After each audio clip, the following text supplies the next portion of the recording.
Let's kick off, and I'm sure some of you are wondering what is an industrial data fabric?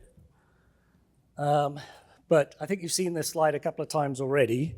What we think is driving this renewed interest in data fabrics, whether they're industrial grade or not, is frankly AI. It's putting the spotlight on ensuring data quality. So you'll actually see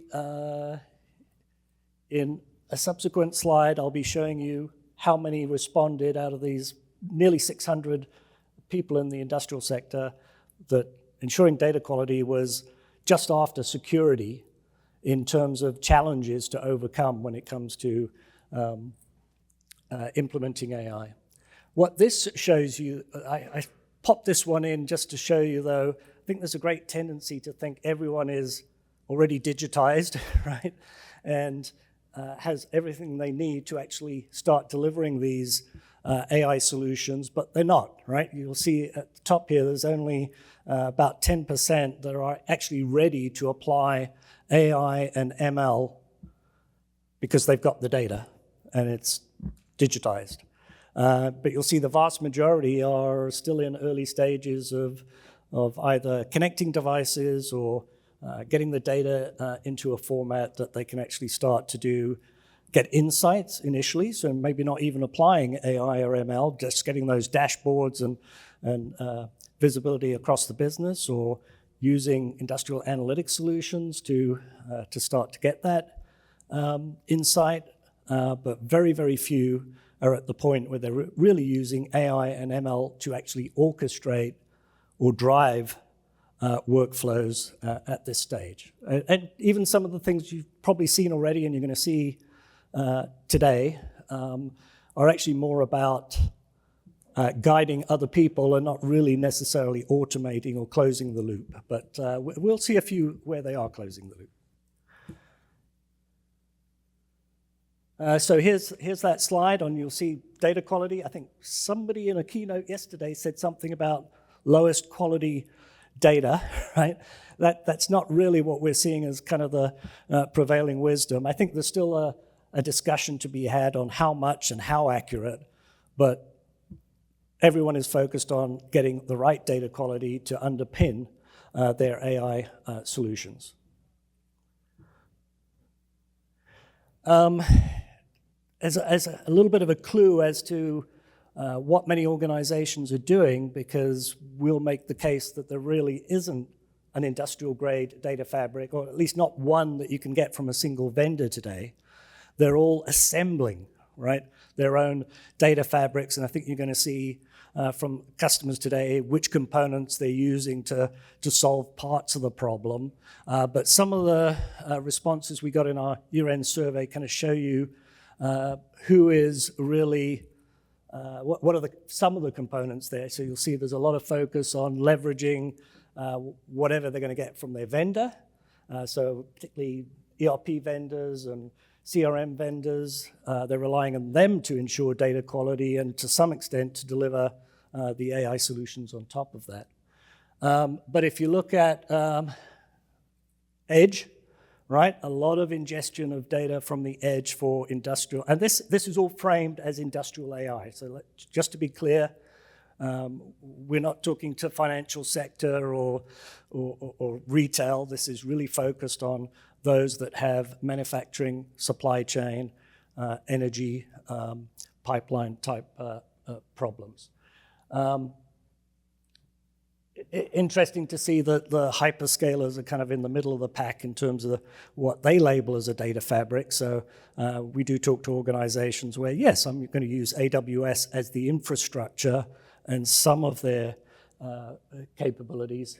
But you'll also see we've got industrial analytics solutions, industrial data ops solutions, good old data historians with their time series data are definitely part of the picture and an important part of the picture. So they're really looking at all of these components and how do I assemble that industrial grade data fabric. This is a slide I've been using for a year or so now. Had a couple of minor tweaks to it, but All I'm really trying to show here is the diversity of data types, sources. On the bottom axis there, you'll see the real-time to transactional batch type time frame, and the fact that the real-time stuff tends to be on the edge, and we have to deal with that problem. If you look on the far right, enterprises, and what I label as enterprise data fabrics, the kind of the Databricks and the Snowflakes and maybe Palantir Technologies and Oracle and IBM will argue that they play in that space as well.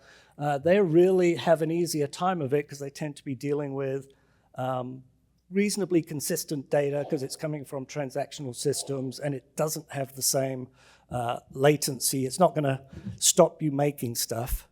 Whereas down on the bottom left, we really are dealing with a heck of a lot of time series data that scares the hell out of a lot of IT. When they say they want it and you start to give it to them, it's like, I didn't realize it was going to be this much and I don't understand what to do with it. And I think you're going to hear that as we go through this session. Kind of in the middle there are some things that, some of the components that you need if you really start thinking about, once I've cleansed that data, I've contextualized it, using various forms of digital twin, for example, to actually make use of it. The circle is kind of a typical AI solution life cycle, but in the middle are some of the other components, like you've got to worry about model management, you've got to worry about events, APIs, or agents and how they're going to act on that data. Agents is the hot thing right now, but and I'm a big fan of agents because I think it's going to return us to using the right skill for each agent and not try and solve every problem with Gen AI and a large language model. So I think it's going to be useful in helping us get back to that approach. But the sophistication comes towards the top of that stack in the middle, which is, how the hell am I going to orchestrate these agents and schedule them? And a lot of those agents, again, will be on the edge. Some will be in the cloud. Some will be distributed. So it opens up a lot of new opportunities with this, what some are calling this agentic AI approach. But again, it's all sitting on top of data that hopefully you understand in some way. Definition for those that want one.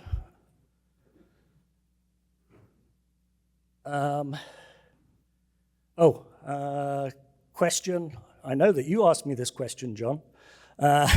So I thought I'd throw this slide in.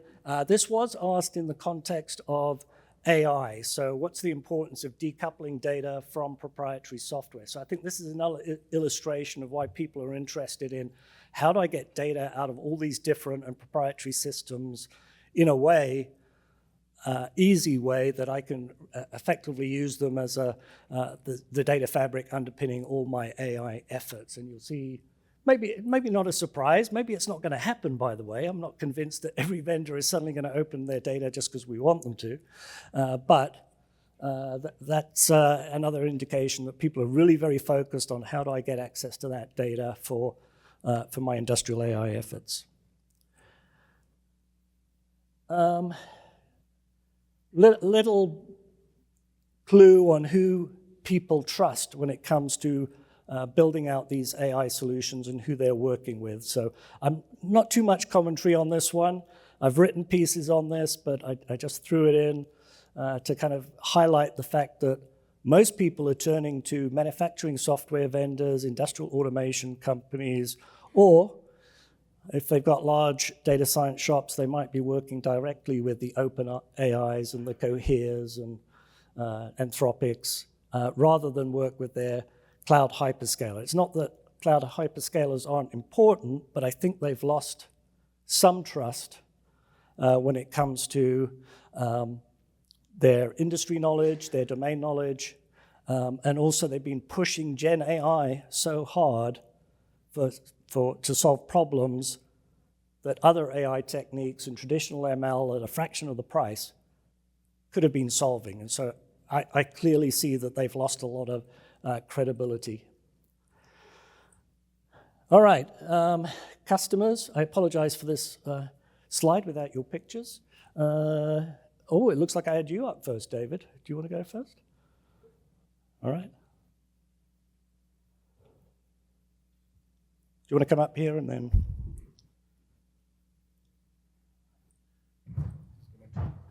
All right, so in the panel at the end, we'll bring all the customers back up, and we'll bring some of the solution providers up at the end. I'll ask a couple of questions, but then, as you're watching the presentation, please prepare your questions as something piques your interest, and we'll try and call you out at the end to ask that question.